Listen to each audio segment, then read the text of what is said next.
Operation ಕಮಲ ವಿಚಾರಕ್ಕೆ ಸಂಬಂಧಪಟ್ಟ ಹಾಗೆ ಸಿಎಂ ಎಚ್ ಡಿ ಕುಮಾರಸ್ವಾಮಿ ಮಾತನಾಡ್ತಾ ಇದ್ದಾರೆ. ಸರ್ಕಾರವನ್ನು ಅಸ್ಥಿರಗೊಳಿಸುವುದಕ್ಕೆ ಬಿಜೆಪಿ ನಾಯಕರು ಪ್ರಯತ್ನಿಸುತ್ತಿದ್ದಾರೆ ಅಂತ ಹೇಳಿ ನಾನಂತೂ ಎಲ್ಲೂ ಕೂಡ ಹೇಳಿಲ್ಲ. ಎಲ್ಲವೂ ಮಾಧ್ಯಮದಲ್ಲಿ ಬಂದಿರುವಂತಹ ವರದಿಯನ್ನು ಆಧರಿಸಿ ಹೇಳ್ತಾ ಇದ್ದಾನೆ. ರಾಜ್ಯದಲ್ಲಿ ಸಂಕ್ರಾಂತಿ ಮಾಡಲು ಹೋಗಿ ಸಂಭ್ರಾಂತಿ ಮಾಡಿಕೊಂಡಿದ್ದಾರೆ ಅಂತ ನನ್ನ ಅಭಿಪ್ರಾಯ. ಬಿಜೆಪಿ ರಾಜ್ಯಾಧ್ಯಕ್ಷರು ನಾವು ಬಿಜೆಪಿ ಶಾಸಕರಿಗೆ ಆಮಿಷ ಓಡ್ತಾ ಇದ್ದೇವೆ ಅಂತ ಹೇಳ್ತಾ ಇರೋದು ಆಶ್ಚರ್ಯಕರ. ನಾವು ಹೊಸ ವರ್ಷದಲ್ಲಿ ನಾನು ಕುಟುಂಬದ ಜೊತೆ ಬೇರೆ ಕಡೆ ಹೋಗಿದ್ದನ್ನು ಕೂಡ ಯಡಿಯೂರಪ್ಪ ದೊಡ್ಡ ಇಶ್ಯೂ ಮಾಡಿದ್ರು. ಅವತ್ತು ನನ್ನ ಮೇಲೆ ಟೀಕೆ ಮಾಡಿದ ಯಡಿಯೂರಪ್ಪಗೆ ಕೇಳ್ತೇನೆ, ಯಾವ ಪುರುಷಾರ್ಥ ಸಾಧನೆಗೆ ಗುರುಗ್ರಾಮದಲ್ಲಿ ಅವರ ಶಾಸಕರನ್ನ ಕೂಡಿ ಹಾಕಿದ್ದಾರೆ ಎನ್ನುವಂತಹ ಪ್ರಶ್ನೆಯನ್ನ ಸಿಎಂ ಎಚ್ ಡಿ ಕುಮಾರಸ್ವಾಮಿ ಕೇಳ್ತಿದ್ದಾರೆ.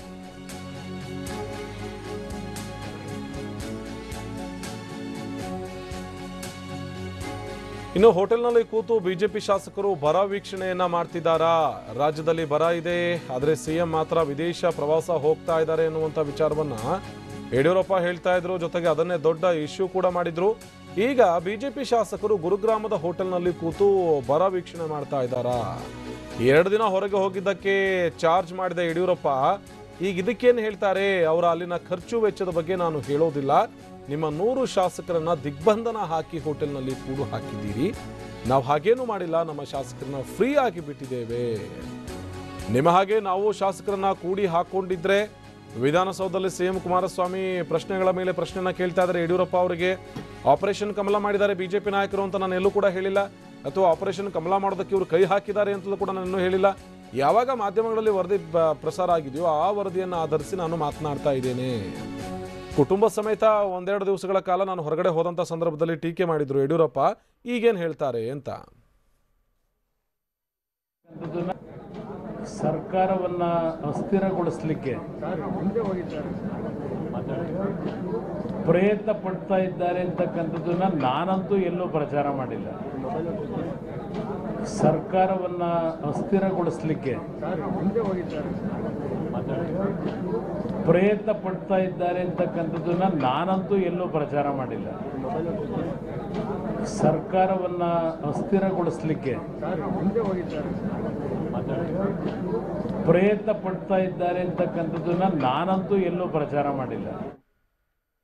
ಇದು ಸಿಎಂ ಕುಮಾರಸ್ವಾಮಿ ಅವರ ಪ್ರತಿಕ್ರಿಯೆ. ಇದು ನಾನಂತೂ ಎಲ್ಲೂ ಹೇಳಿಲ್ಲಪ್ಪ, ಸರ್ಕಾರ ಅಸ್ಥಿರ ಮಾಡೋದಕ್ಕೆ ಇವರು ಪ್ರಯತ್ನ ಪಡ್ತಾ ಇದ್ದಾರೆ ಬಿಜೆಪಿಯವರು ಅಂತ ನಾನು ಎಲ್ಲೂ ಕೂಡ ಹೇಳ್ಕೊಂಡಿಲ್ಲ.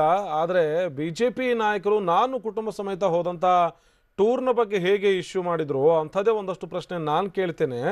ಈಗೇನಾದರೂ ಬಿಜೆಪಿ ಶಾಸಕರು ಗುರುಗ್ರಾಮದಲ್ಲಿ ಕೂತು ಬರವೀಕ್ಷಣೆ ಮಾಡ್ತಾ ಇದ್ದಾರಾ, ಅಥವಾ ನೀವು ಮಾಡ್ತಾ ಇರುವಂಥ ಖರ್ಚು ವೆಚ್ಚಗಳ ಬಗ್ಗೆ ನಾನು ಕೇಳೋದಕ್ಕೆ ಹೋಗೋದಿಲ್ಲ. ಯಡಿಯೂರಪ್ಪ ಅವರು ಇದಕ್ಕೆ ಉತ್ತರ ಕೊಡಬೇಕು. ಈಗ ಅವರು ಎಲ್ಲ ಶಾಸಕರು ಗುರುಗ್ರಾಮದಲ್ಲಿ ಕುಳಿತುಕೊಂಡು ಏನು ಮಾಡ್ತಾ ಇದ್ದಾರೆ? ನಿಮ್ಮ ಥರ ನಾವು ಶಾಸಕರನ್ನು ಕೂಡಿ ಹಾಕ್ಕೊಂಡು ಕುಳಿತುಕೊಂಡಿಲ್ಲ, ಆದರೆ ನೀವೇ ಅವರನ್ನು ಕೂಡಿ ಹಾಕ್ಕೊಂಡು ಕುಳಿತುಕೊಂಡಿದ್ದೀರಿ. ಇದು ಏನನ್ನ ಸೂಚನೆ ಮಾಡುತ್ತೆ? ಸಂಕ್ರಾಂತಿಗೆ ಕ್ರಾಂತಿಯನ್ನು ಮಾಡೋದಕ್ಕೆ ಹೋಗಿ ಸಂಭ್ರಾಂತಿಯನ್ನು ಮಾಡಿಕೊಂಡಿದ್ದಾರೆ ಬಿಜೆಪಿ ನಾಯಕರು. ಇವೆಲ್ಲ ವಿಚಾರವೂ ಕೂಡ ಯಡಿಯೂರಪ್ಪ ಅವರಿಗೆ ಗೊತ್ತಿದೆ. ಯಡಿಯೂರಪ್ಪ ಅವರು ಇದಕ್ಕೆ ಉತ್ತರವನ್ನು ಕೊಡಬೇಕು. ಈ ಬಗ್ಗೆ ಮತ್ತಷ್ಟು ಮಾಹಿತಿಯನ್ನು ಕೊಡ್ತಾರೆ ನಮ್ಮ ಪ್ರತಿನಿಧಿ ಕಿರಣ್ ದೂರವಾಣಿ ಸಂಪರ್ಕದಲ್ಲಿ ಜಾಯ್ನ್ ಆಗಿದ್ದಾರೆ. ಕಿರಣ್, ಇದು ಕುಮಾರಸ್ವಾಮಿ ಅವರು ಹೇಳ್ತಾ ಇರುವಂಥ ಮತ್ತೊಂದು ಹೇಳಿಕೆ. ಇದು ನಾವೆಲ್ಲಿ ಹೇಳಿದ್ವಿ ಆಪರೇಷನ್ ಕಮಲ ಮಾಡ್ತಿದ್ದಾರೆ ಅಂತ, ಸರ್ಕಾರ ಅಸ್ಥಿರತೆಗೊಳಿಸ್ತಾ ಇದ್ದಾರೆ ಅಂತ ನಾವ್ಯಾವತ್ತೂ ಹೇಳಿಲ್ಲ. ಆದರೆ ಮಾಧ್ಯಮದಲ್ಲಿ ಬಂದಿರೋ ವರದಿಯನ್ನು ನಾನು ಪ್ರಸ್ತಾಪ ಮಾಡ್ತಾ ಇದ್ದೇನೆ ಎನ್ನುವಂಥ ವಿಚಾರ ಹೇಳ್ತಾ ಇದ್ದಾರೆ.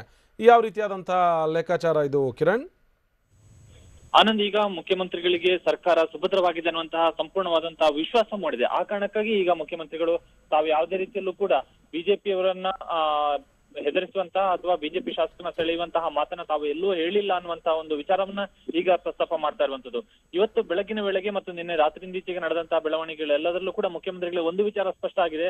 ಬಿಜೆಪಿಯವರಿಗೆ ತಮ್ಮ ಶಾಸಕರನ್ನ ಸೆಳೆಯುವಂತಹ ಒಂದು ಪ್ರಯತ್ನ ಏನೇ ಮಾಡ್ತಾ ಇದ್ದಾರೆ ಅದರಲ್ಲಿ ಯಶಸ್ಸು ಸಿಗೋದಿಲ್ಲ ಅನ್ನುವಂಥದ್ದು ಬಹುತೇಕ ಖಚಿತ ಆಗಿದೆ. ಹಾಗಾಗಿ ಈಗ ಮುಖ್ಯಮಂತ್ರಿಗಳು ತಾವು ಏನೂ ಕೂಡ ಮಾಡಿಲ್ಲ, ತಾವು ಯಾವುದೇ ರೀತಿಯ ಹೇಳಿಕೆಗಳನ್ನು ಕೂಡ ಕೊಟ್ಟಿಲ್ಲ ಅನ್ನುವಂತಹ ಮಾತನ್ನ ಈಗ ಹೇಳ್ತಾ ಇರುವಂತದ್ದು. ಇಲ್ಲಿ ಮುಖ್ಯಮಂತ್ರಿಗಳು ಇವತ್ತು ಮಾತನಾಡುವಂತಹ ಒಂದು ಸಂದರ್ಭದಲ್ಲಿ ಒಂದು ವಿಚಾರವನ್ನ ಹೇಳಿದ್ರು. ತಾವು ಕೇವಲ ಮಾಧ್ಯಮದಲ್ಲಿ ಬಂದಿರುವಂತಹ ವಿಚಾರವನ್ನಷ್ಟೇ ನೋಡಿದ್ದೇನೆ, ಆ ವಿಚಾರವನ್ನಷ್ಟೇ ಮಾತನಾಡಿದ್ದೇನೆ ಹೊರತು ತಾವಾಗಿ ಎಲ್ಲೂ ಕೂಡ ಬಿಜೆಪಿ ಶಾಸಕರನ್ನ ಸೆಳೆಯುವಂತ ವಿಚಾರವನ್ನ ಪ್ರಸ್ತಾಪ ಮಾಡಿಲ್ಲ ಅನ್ನುವಂತಹ ಮಾತನ್ನ ಹೇಳಿದ್ದಾರೆ.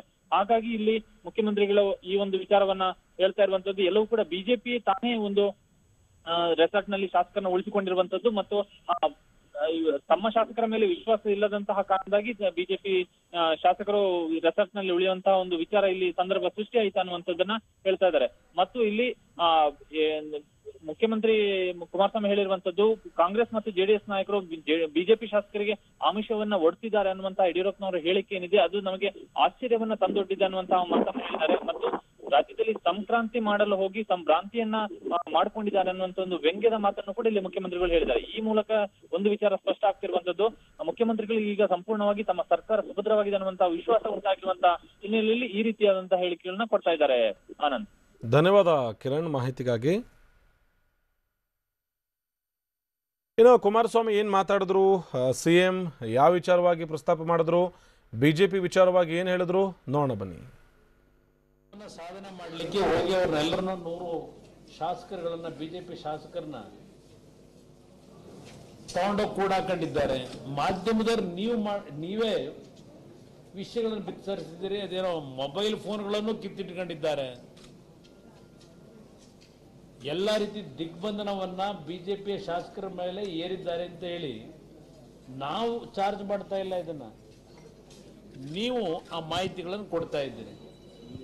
ಈಗ ಗುರುಗಾಂವ್ನಲ್ಲಿ ಪರವೀಕ್ಷಣೆ ಮಾಡ್ತಾ ಇದ್ದಾರ ಹೋಟ್ಲಲ್ಲಿ ಕೂತ್ಕೊಂಡು. ಇವರೀಗ 6 ದಿನಗಳಿಂದ ಗುರುಗಾಂವ್ನಲ್ಲಿ ಕೂತಿರ್ತಕ್ಕಂಥ 100 ಶಾಸಕರು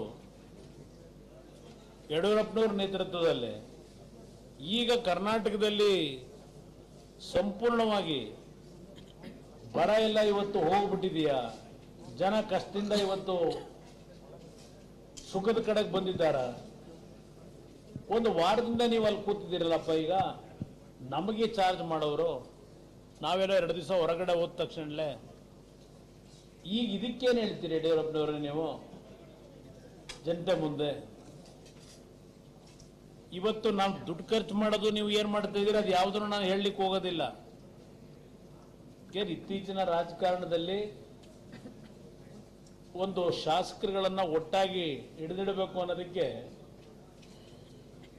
ರೆಸಾರ್ಟ್ಗಳಲ್ಲಿ ಹೋಟ್ಲುಗಳಲ್ಲಿ ಹೋಗಿ ಒಟ್ಟಾಗಿರ್ತಕ್ಕಂಥದ್ದು ಒಂದು ನಡವಳಿಕೆ ಪ್ರಾರಂಭ ದೇಶದಲ್ಲೇ ಆಗೋಗಿದೆ. ಇದೇನು ಹೊಸ ಪ್ರಕರಣ ಅಂತಲೂ ನಾನು ಹೇಳಲಿಕ್ಕೆ ಹೋಗೋದಿಲ್ಲ. ಆದ್ರೆ ನನಗೆ ಆಶ್ಚರ್ಯ, ನೀವು ನಮ್ಮ ಪಕ್ಷದ ಶಾಸಕರುಗಳ ಬಗ್ಗೆ ಟೀಕೆ ಮಾಡೋರು, ನಿಮ್ಮವ್ರನ್ನ ಸರಿಯಾಗಿ ಇಟ್ಕೊಳ್ಳಿಕ್ಕೇನು? ಕಾಂಗ್ರೆಸ್ ನಾಯಕರಿಗೆ ಏನಾಗಿದೆ, JDSನರಿಗೆ ಏನಾಗಿದೆ?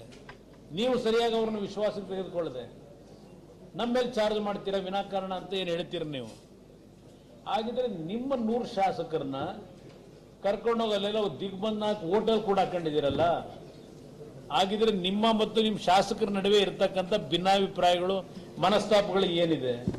ನಾವೆಲ್ಲ ಇಲ್ಲಿ ಕೂತಿದ್ದೇವೆ ನಾಯಕರೆಲ್ಲ, ನಾವೇನು ಯಾವ ರೆಸಾರ್ಟ್ ಕರ್ಕೊಂಡು ನಮ್ಮ ಶಾಸಕರನ್ನ ದಿಗ್ಬಂಧನ ನಾವೇನು ಮಾಡಿಲ್ಲ, ಫ್ರೀ ಆಗಿಬಿಟ್ಟಿದ್ದೇವೆ ನಮ್ಮ ಶಾಸಕರುಗಳನ್ನ. ಎಲ್ಲ ಮಾಡ್ತಿರೋರು ನೀವುಗಳೇ, ಆದರೆ ನಿಮ್ಮ ದೂರು ನಮ್ಮಗಳ ಮೇಲೆ ಅಪಾದ.